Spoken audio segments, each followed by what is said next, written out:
We are back. Another Premier Pundits podcast. My name is Ben Dinnery. And of course, I'm joined by my esteemed co-host, Mr. Jason McKenna, who is in the house. How are you, my friend? In terms of FPL, not too good. In terms of other things like Fan Team, which we've recorded today, I'm doing very well. Was in the money, so I recommend people to check Fan Team out because we're doing bits on there, whereas FPL this season has just been far too sketchy for me to kind of almost get a grip on it. But that doesn't mean that we can't give good information. And I think one of the things kind of reviewing over the last few game weeks, the interesting thing is I've kind of pointed people, and you have go for Gundogan, I said go for Cresswell, and we didn't get those people in our teams. That's the funny thing. We're so altruistic, we're so kind and caring that we tell the community to go for it, but we don't do it ourselves for whatever reason. I can't even explain it. It's just we're that caring that we'll kind of care for the community above and beyond for ourselves. Now, this discussion this week for Gameweek 25 and beyond, again, we have to look at Gameweek 25, 26 to 28 and 29 because they're all interlinked. And this is also based around a possible wildcard. So looking at this, we tried to hold on for as long as possible. I wanted to know when the doubles were, who is confirmed playing when, what times. But they've not announced it yet, the Premier League, which is frankly a little bit disappointing. I thought that they'd at least let us know because obviously double game week 25 is on the horizon, and it would have been nice to basically plan so that I could play bench boost game week 26 with no kind of worries, game week 27, 28.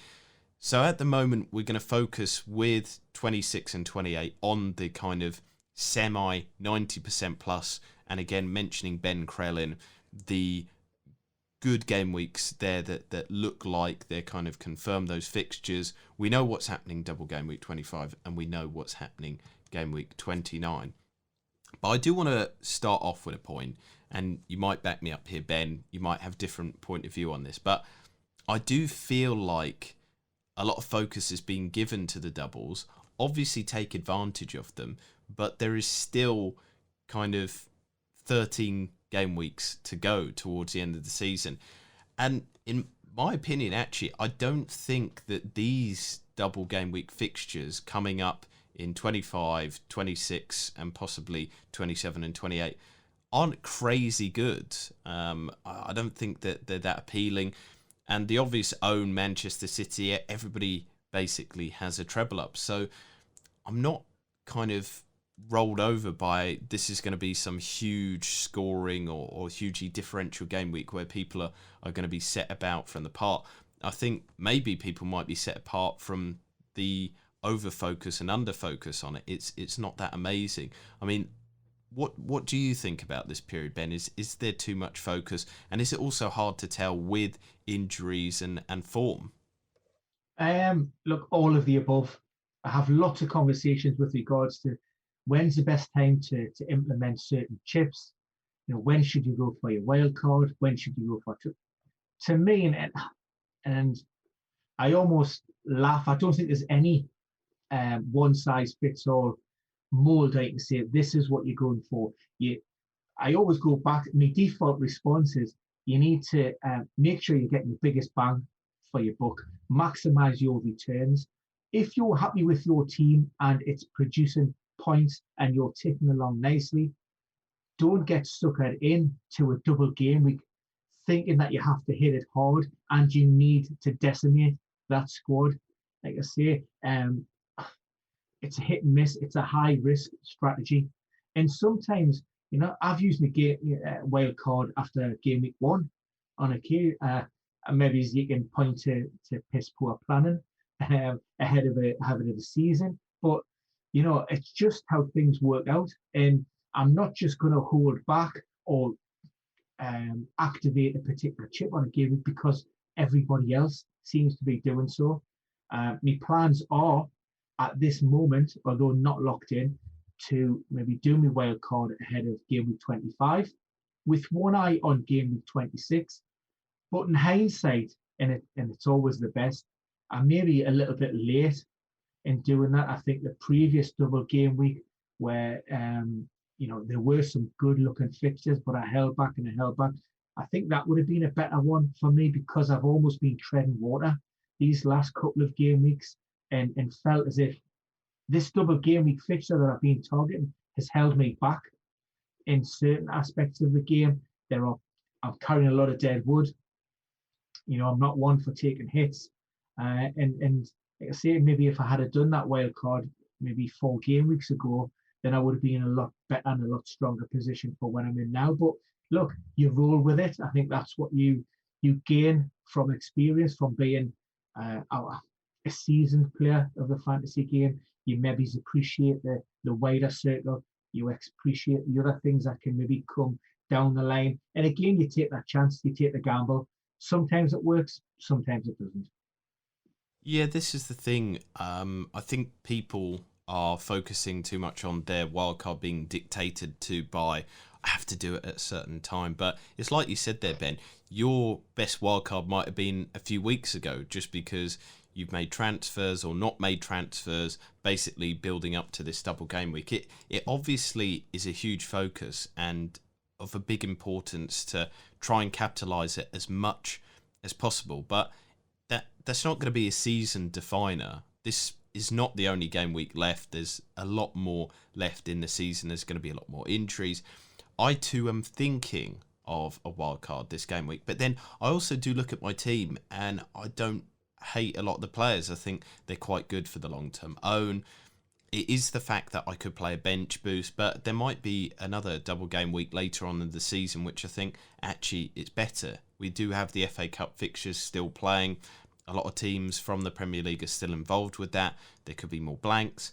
So it might not be crazy to just continue as is. I think the free hit for Game Week 29 isn't a bad shout, though, because there's just so few fixtures. And I really don't like quite a few of the teams that are involved in that game week. So I wouldn't want to load up and then unload up on those teams because, frankly, looking at it, Brighton, obviously, I'm quite sweet on them because of their defensive record.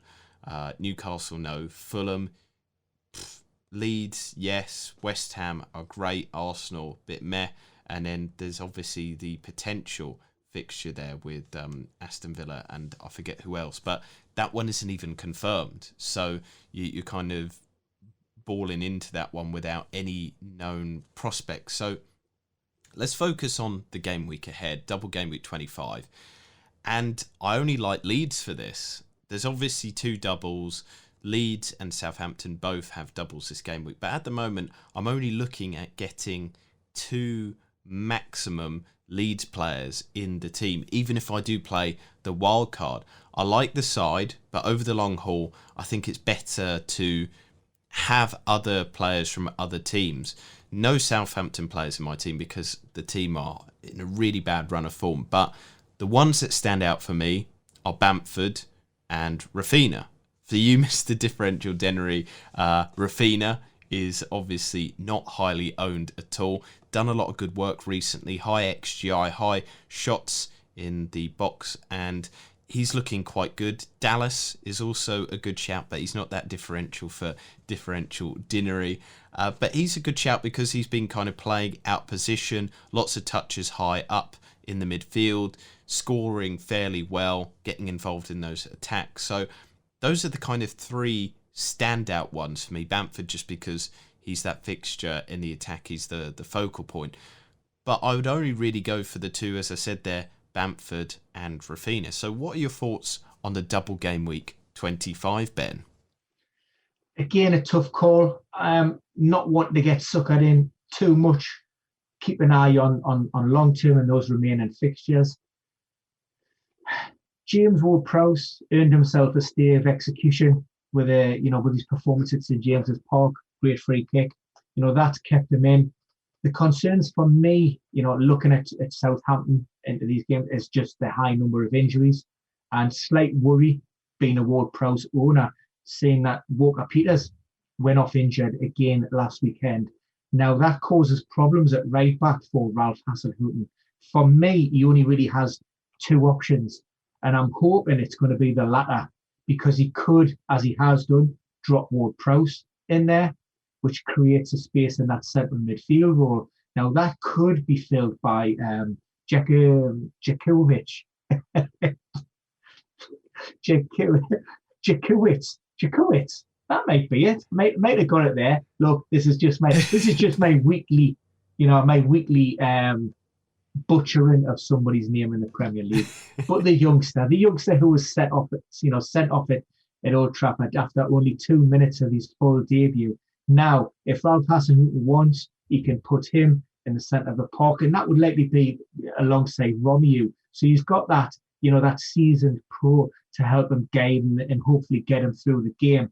The second option, which obviously as a Ward-Prowse owner, I would prefer, would be Jack Stevens going there at right back, which wouldn't be ideal from a Saints perspective. He's much more comfortable playing in that central role.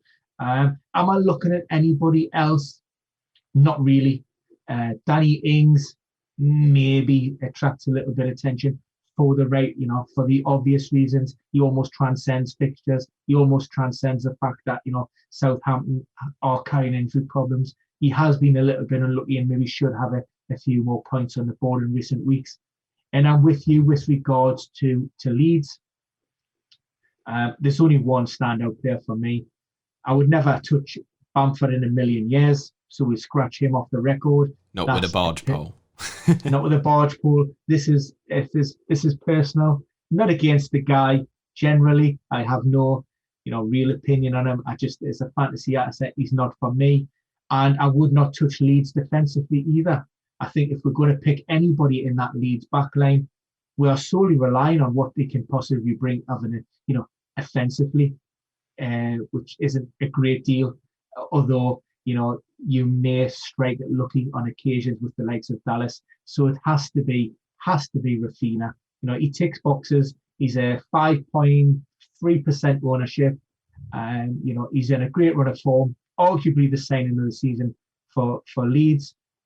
In the second half of the season, he's producing some good numbers. So he is one that I'm almost certain that I will be bringing in. Yeah, he's looking good.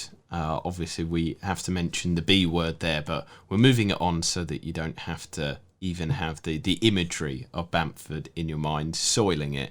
And well, now I have images of Bamford soiling, which is not nice. Quickly move forward. We shall swiftly move on. Let's move it to potential doubles of game week 26 to 28, and again I do mention it because I don't think you can give him enough credit. He is that important. But Ben Crellin has put together what we call the double game week, like the best kind of guide to it that you could possibly have. He's filled it in with these, what I like to call brown, some people call gold, but as I said before, you're going to poo yourself if you don't get the brown fixtures in for the game week 26. So they're brown because they're very likely double game weeks. But again, as I said at the start, it's quite annoying that Fantasy Premier League haven't confirmed these. There's a 95 to 99% chance that they will happen, but it's just that worry in the back of your mind that, oh goodness, they might not happen. There's no certainties in life, and this kind of adds to the uncertainty of a very uncertain FPL season. But we look at this game week 26. I'm going to focus on the brown/gold, whatever colour you're going to refer to them as. And I look at the fixtures, and I'm going to quickly run through, and then you can offer more appraisal, Ben. But Manchester City, I don't think you're going to get a big leg up because everybody has a treble. KDB versus Gundogan's probably the big debate. Who do you have over them?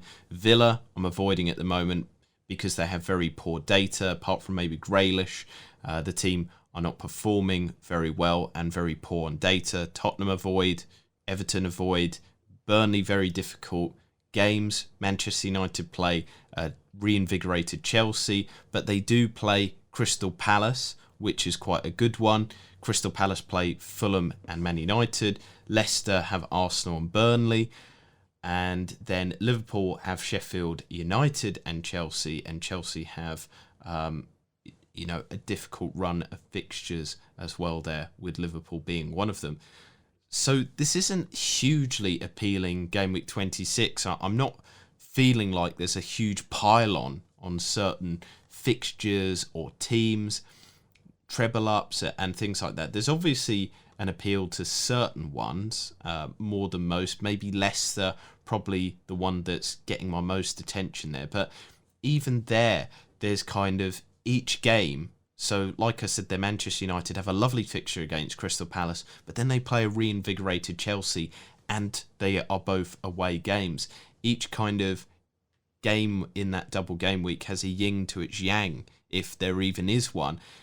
It's a terrible kind of decision to have to make, and this is why I'm potentially holding back on that wild card, because they don't look amazing. I'm not sure if I want to play my bench boost. And then again, there's far too much focus on mediocre-ish sides for that double game week. So what are your thoughts and feelings on this kind of tough period, game week 26, Ben? It just goes to show how opinions, your emotions can change, can fluctuate, can reverse. I think back at game week 22, 23, it was set in stone, really. I was pulling that wild card out, even though I'm not happy with elements in my squad. I think the early deadline, because of the Wolves and Leeds game, makes it difficult as well. And I'm almost of the mind where I'm coming to the point of, am I just doing the wild card because I think I should, and I haven't got the rationale behind it to back it up? And it's a punt. It is a punt. Like I say, these are not locked in, and there's so many things can happen between. I just ran the data today, for example. So from the 1st of February, injuries alone, reported incident, we've had nearly 80 players sidelined through injuries since the 1st of February. Now, I haven't worked out as a cumulative figure in terms of injuries per competitive minute played, but to give you an idea, a few days back, it was roughly 1 every 63 minutes. So for every hour of football that's being played, we're picking up a time loss injury. Now you factor in those fixtures, over this weekend and the coming game week, and we could be losing potentially. You're talking about losing maybe 1.5 players per game, 10 fixtures, just on so there's 15 over the weekend.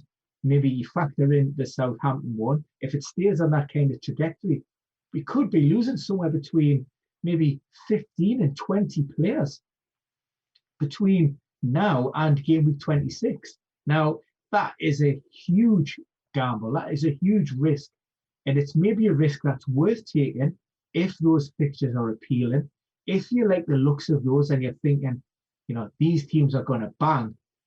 But if you're already fairly undecided and you're in that, that little grey area, and that corridor of uncertainty, then maybe it's worth just taking a step back.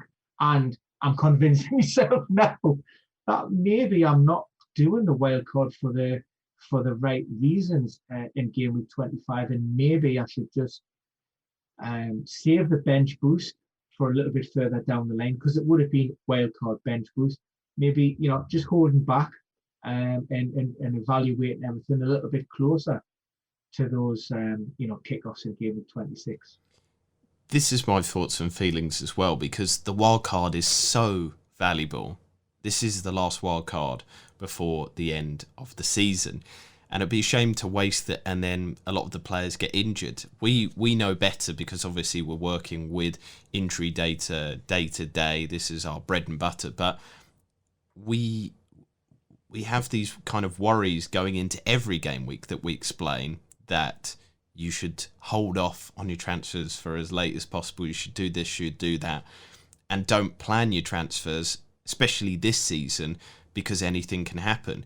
And then we're almost kind of going against our own advice here. If we were to play the wild card this week, going against the data, going against all logic, and then jumping into hoping that the players that we do bring in for game week 26 are fit, are ready to play 1 or 2 games as well, because that's a big gamble as well, kind of assuming that these players will play 2 game weeks, especially with their huge fixture kind of congestion. You look at Manchester City, Pep Guardiola spoke about it being a good challenge, that obviously the team are fighting for so many trophies, but it is still a challenge nonetheless, and he's more aware than anybody else because he's dealt with fatigue in seasons where he's not had COVID kind of overhanging. So it is a big gamble. And so what I would say is we'll keep it to the line. We'll try and keep you updated.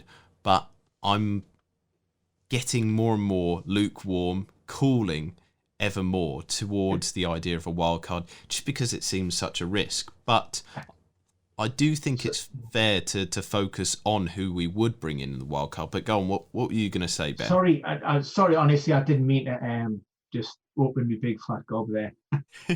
But for me, saying out loud, the fact that we could be without 15 to 20 players heading into that game week, based on the data that we've had so far this month, that's almost a light bulb moment for me. That is huge. And when you're talking about, the importance of your wild card and how it could impact on, that final running during the season, it's almost like they say, well, I don't want to waste it. And I think there may be better opportunities closer to game week 26 to make a more informed decision, and who we could bring in. Because again, we want to maximize your returns. You don't just want to be doing things for the sake of doing it. And this is the thing that obviously last game week's video, we basically put out our plan, but I don't think it's hypocritical. I don't think it's bad to change with the information that we've got. You've kind of run the data. We've had an evaluation of the situation. I think it would be unfair of us to carry on just because we've said that plan. And obviously as well, we've advised people, but we're also advising them against it this week, so that hopefully, everybody makes their own informed decisions. But we're kind of going along this route purely because the data, the facts kind of suggest to us that it's actually quite high risk this season. But I do want to focus on how I would play my wild card if I do play it, kind of focusing on those who would make it into my team. I just thought to re-camera, that's all. Yeah. I need to get your big head in. No, I was just thinking, are you like angling it so that, you've got your best side on display? I mean, do you have a best side? Is it right? Is it left? It's Jason, it's this. It's this. It's whatever side. It's camera pointing at me side. I like it. I like the confidence. Strike the pose and all that. You could vogue with Madonna and everything. But looking at the best teams in the league at the moment, I've broken it down defense and attack. And usually I kind of target top 4 and maybe a team a little bit lower down that's producing good data. But what I would say is fantastic about this season is you do have a top 4 of data, but it does have teams outside of the expected realms, and so their assets are quite cheap. Looking at it defensively, Manchester City, obviously, we know, but then West Ham, Chelsea, Brighton and Leicester are the assets that I'll be turning my attention to when I play my wildcard. Some of these obviously do have double game weeks, some of them don't, but these are kind of the best teams to build your whole unit around, because looking at it, West Ham have been fantastic. You've got Aaron Cresswell, one of the highest scoring defenders, if not the highest scoring. But if you don't want him, there's other cheaper defenders in there. Kufal does a great job as well. Chelsea's a difficult one because obviously Alonso is looking great. He's taking lots of shots in the box since Tuchel's been in there. But Chilwell is knocking on the door. Rudiger is probably a better, cheaper way into that defence, but I think I would leave Chelsea at the moment purely because you don't know who's going to be starting week in, week out. added to that with the COVID situation, it's just an unnecessary uncertainty. Brighton, you know who's going to be starting week in, week out. And I will probably look to get their goalkeeper in as well, Sanchez. He's done a fantastic job. He's looking good. He's quite cheap. And I think this is much better than having McCarthy in my team at the moment, who's not doing bits. I've missed the boat on Martinez, but I feel like the data for Brighton is better than Villa's at the moment as well. So I feel certain with that pick. And then there's obviously Leicester. And there's good potential with somebody like Pereira, who we know historically has done really well attacking. He takes lots of shots, crosses, but he's not back to his best at the moment. But there's some good owns in there as well. I mean, would you add to that list there, Ben, of City, West Ham, Brighton and Leicester for assets to look at? Well, you probably picked at least three of those that I've been looking to delve in. The worry for me with City is just rotation. Pep, City still fighting on 4 fronts, 4 trophies. You know, they've got the final of the Carabao. And he has already said that they will be rotating. So I own Diaz and I own Cancelo, which is great. I'm thinking about going Edison just because he's just a safer option. And I need to be on Edison on if he gets that one chance to take a penalty. I need to just be there to say that's my moment, you know. Yeah. The JFK shooting, you know, the first steps on the moon. I was on Edison when he took that penalty. And you triple captained him. That would be fantastic. So I think Edison, and I also like the look of Issa Diop as a cheap way to that West Ham backline in the absence of Angelo Ogbonna, who's obviously picked up a bit of an ankle injury. So him coming in again, it's something that's definitely piqued my interest. And we've touched upon it before. I like Lewis Dunk as well at Brighton. You know, it backs up all of the data. If you look at XG goals conceded over the last 6 game weeks, you have City, Brighton, West Ham, and Chelsea in third there. And I'm a Chilwell owner, but for me now, I think there's a lot of upside to Alonso. I don't see there being much risk in there with regards to the way Tuchel has started. Even when Chilwell did come in, he hauled him off. I think it was in and around that 61st minute mark, and he threw Alonso straight back in there. So I don't know if there's a little bit going on behind the scenes in terms of what's happening on the training pitches.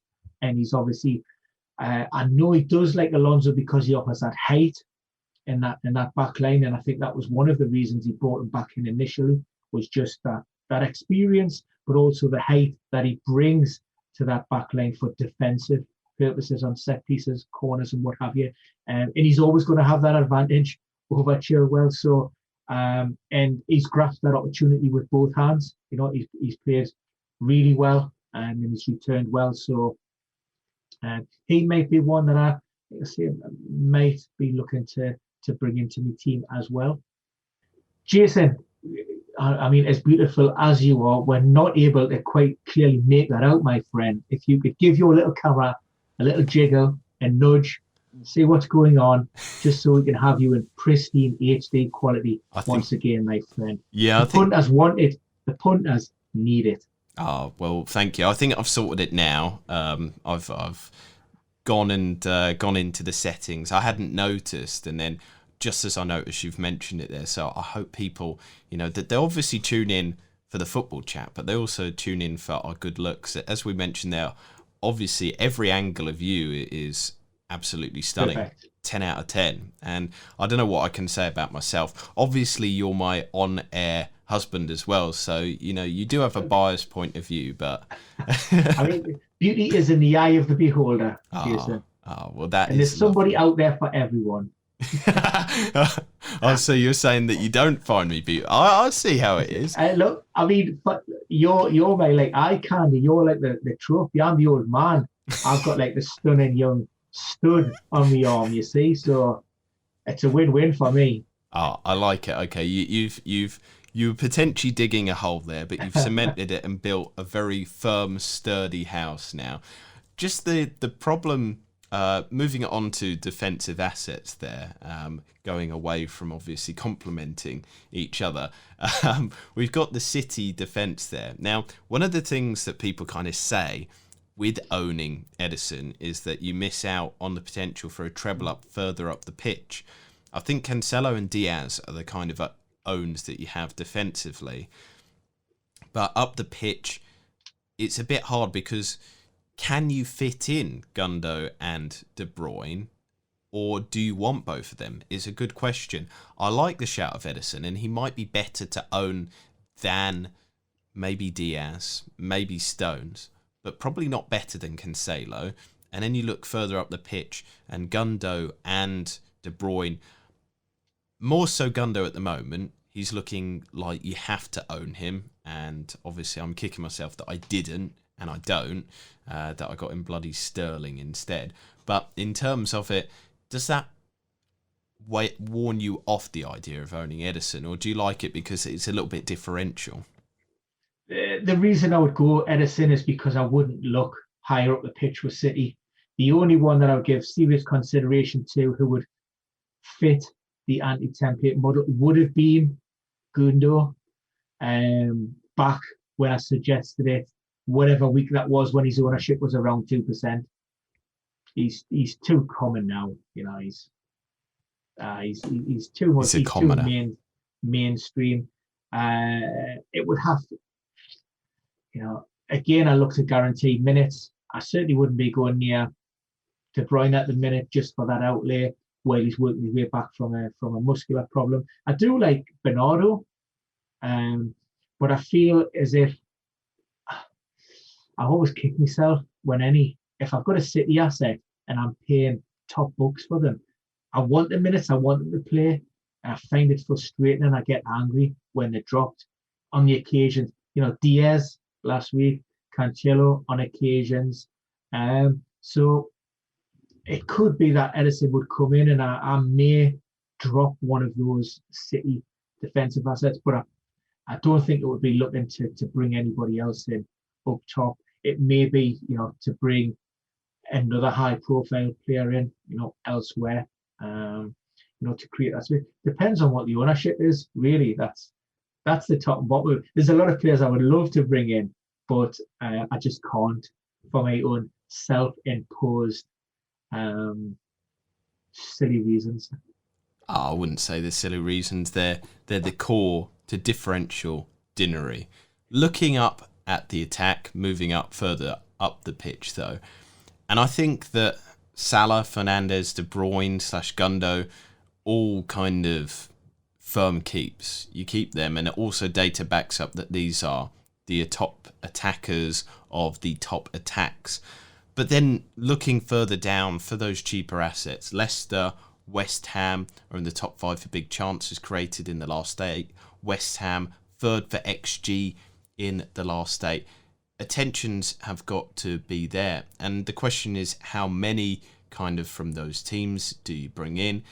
There is the discussion points around Arsenal and Chelsea, less so Liverpool, but there is difficulties. But I think those are the kind of teams that you need in and around. So basically, Salah, rest of Liverpool, probably not. Fernandes and Manchester City's Gundo or De Bruyne, and then somebody from Leicester and West Ham probably to make up the rest of your numbers. Probably a Barnes or a Maddison from Leicester, and then West Ham up top you have good old Antonio. And maybe even Vardy. Maybe Vardy should be back on our radars again because of the team coming into a good vein of form here. So your considerations on that wildcard, what would be essentials for your team? Which teams are you looking at to bring in from? I think Bruno is an absolute must for anybody. He's just a points monster. There's not what can you've run out of superlatives for. What can you say that hasn't already been said? I'm still a big fan of Salah as well, regardless of Liverpool's form. I think they're well suited more to the Champions League format, and particularly maybe Thiago to the tempo of play. But those wins will instill a little bit of belief and confidence back into that team if they need it. We're still talking about one of the best teams in the world here, aren't we? Really, not just Premier League and European football. Love Gundo, and just absolutely gutted that I missed out on that. The only concern that I would have maybe with regards to Jamie Vardy would be the flip-flopping between Premier League and Europa League action. He's starting on Thursday night for Leicester. Brendan Rodgers has went pretty strong with that lineup. We know he's just returned from a minor surgical procedure on his groin, so hopefully that will circumnavigate any issues to downline. And he is capable of now playing back-to-back games, which he wasn't earlier in the season. But James Maddison also starts as well, and we know he had been carrying a little niggling problems, which stopped him from playing back-to-back games. So for me, Leicester are almost just, they're teetering on the edge.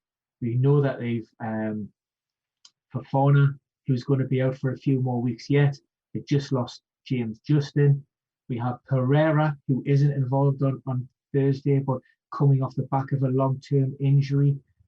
Just think one or two more injuries in that Leicester squad, and it really starts to look stretched. If you look at how they finished last season when they picked up those problems, they really struggled to get over the line in games, and it hit them hard.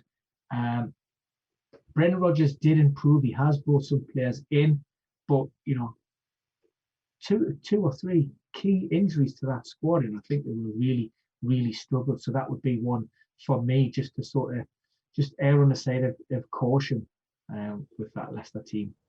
Just to counteract that final point there of the injuries, but you look at Leicester, they've had Ndidi, Soyuncu, Pereira, James Justin is obviously much more recent, Jamie Vardy, Maddison as well, and the side are sitting fourth in the table, the Champions League places. They're in fantastic form. I do understand that, and I have my huge reservations as well. But are Leicester a different beast this season? Because they obviously had the problems last season and they didn't cope well. They did have this kind of huge fall off towards the end of the season.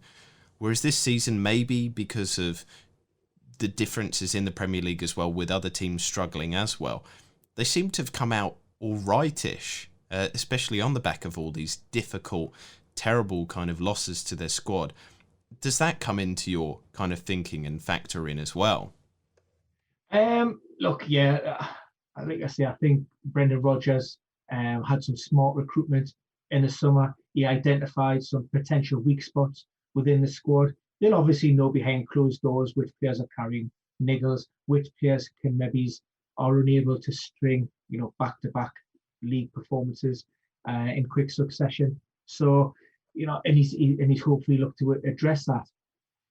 I just think, maybe key personnel at the same time, given the fixture schedule with European football, with maybe, double game weeks coming up as well, then it could be a difficult period, because we've discussed in the past, it's this trickle effect of this accumulation of fatigue, and it's not just the physicalities of playing in the Premier League, but it's also the travel, and it's also the psychological demands. Players just don't get in from a football match and go, champion, I'm absolutely wrecked. I'll put your head down on the pillow and I'll chill. It's 3, it's 4, it's 5 o'clock in the morning, and they're still lying, wide awake, adrenaline pumping. They're on the PlayStations, they're playing FIFA, they've got a bit of Netflix on, and it takes their bodies time to adjust to that. Now, you can write off a Friday almost if you're delays in flights, and then you've got to get back in game mode, ready for the Sunday, and that just gives you a very small window on the Saturday. And so it's difficult. So, like I say, physically, mentally being able to cope with all of these games is difficult, and that's for some of these players. That might be a new experience for them in this they may not have just the coping mechanisms in place to be able to, from experience, to be able to sort of deal with that week in, week out. It sounds like you're describing my basic Friday afternoons there, you know, PlayStation, staying up late, Netflix on, not putting my head on the pillow. I mean, does that mean that I'm borderline a professional footballer then, Ben? But basically, I think it's a toss-up between you and Jamie Vardy, who's starting for Brendan Rodgers' side against Villa this weekend. I love it. I would, you know what, I would happily put my hands up and say I'm not as good as Vardy, so I'll take, I don't know, 5% of his wages. I think that's a fair shout. I could survive on that, I think.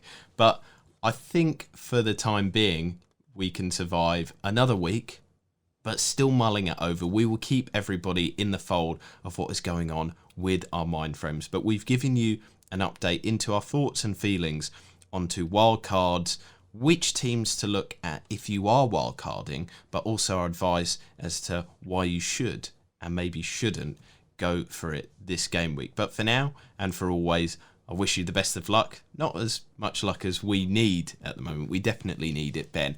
But just enjoy the show, and also make sure to like, subscribe and share with friends this content, because we've got so much on this channel. We've got Dr. Raj giving fantastic insights into the mechanics of the injury. We've got Tactic Thursdays. We've got a great one coming out next week on Brighton, which I think can change people's minds and why I'm so keen on them in my fantasy Premier League. And we've got a lot of other great content here as well with our analyses, Ben. But for now, good luck, and I'll hand it over to Ben to send us out. Yeah, thanks once again, Jason. Another fantastic pod. You know, it's strange how these conversations go. We have a rough idea of what we'd like to discuss, but as we've mentioned in other pods, we don't go into it. You know, we want that conversation to be natural. We want to challenge each other. We want to make it real. And almost as this podcast has developed and we've talked through it, I've come full circle, and I'm almost of the mind now that, you know, I won't be using my wild card this week, which is a bit of a surprise. So I'm learning along the way. So, you know, if you're following, I hope that you manage to take something home from these podcasts. You know, we really do enjoy producing this kind of content. If there's anything that, you know, you'd like us to cover or focus on specifically, you know, please feel free to leave any comments in the box below, or indeed, you know, you can hook us up through social media. I'm on Twitter mainly at Ben Dinnery, or my esteemed co-host, which I know is at Jason_R_McKenna. I know you'll be very impressed with that. And yeah, look, we love your feedback, good or bad. We're always looking to improve. We can always be better. And yeah, we will grow this channel together, and hopefully we will follow this journey through until the end. But for now and for this week, good luck ahead of week 25. It's over and out from the Finger Man.